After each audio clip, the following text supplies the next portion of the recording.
தோரணமலை முருகன் கோயிலுக்கு வரணும்னு வந்தோம். அண்ணா தெருவில் வெள்ளை பெயிண்ட் அதில் தான் மேலே தான் முருகர் இருக்காரு. காலங்காத்தாலே செவனேன்னு வீட்டில் இருந்தவனையும் எழுப்பி கூப்பிட்டு வந்துட்டாங்க. நான் அடித்து எழுப்பி கூப்பிட்டு வந்துட்டாங்க. காரையும் காலையும் கிளப்பிட்டு வந்தாச்சு.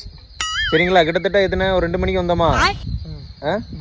3 மணிக்கா? 2 மணிக்கு சாப்பாடு எல்லாம் போனோம். சரியா, நான் மாலை போட்டிருக்கேன். வீட்டிலேருந்து சாப்பாடு கொண்டு வந்துட்டேன்.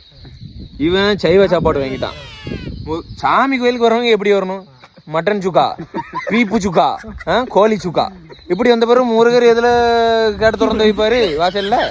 இழுத்து ஒரு அடை வந்த வழியாக பார்த்து ஓடுங்களை தூத்துக்குடிக்கு அப்படின்னு சொல்லி அங்கே போய் பூசாரி கிட்ட கேட்டா, தம்பி 3 மணியோட நடை சாத்திட்டாங்க, என்னால் போக முடியாது அப்படின்னு சொல்லி. சரிங்க, இப்போ நம்மளே மதியம் கோயிலுக்கு வருவீங்கன்னா பக்கத்தில் தென்காசியில் குளிக்க வரும்போது இங்கே தோரணமலைக்கு வரணும்னு நினைப்பீங்க.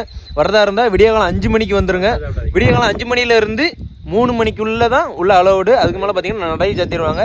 சரிங்களா, நல்லபடியாக வரும். இந்த மாதிரி பீப்பு மட்டன் சுக்கெல்லாம் சாப்பிட்டு வராங்க. சரிங்களா, சரிங்க, இனிமேல் வீட்டுக்கு கிளம்ப வேண்டியதான். Love you Raj family.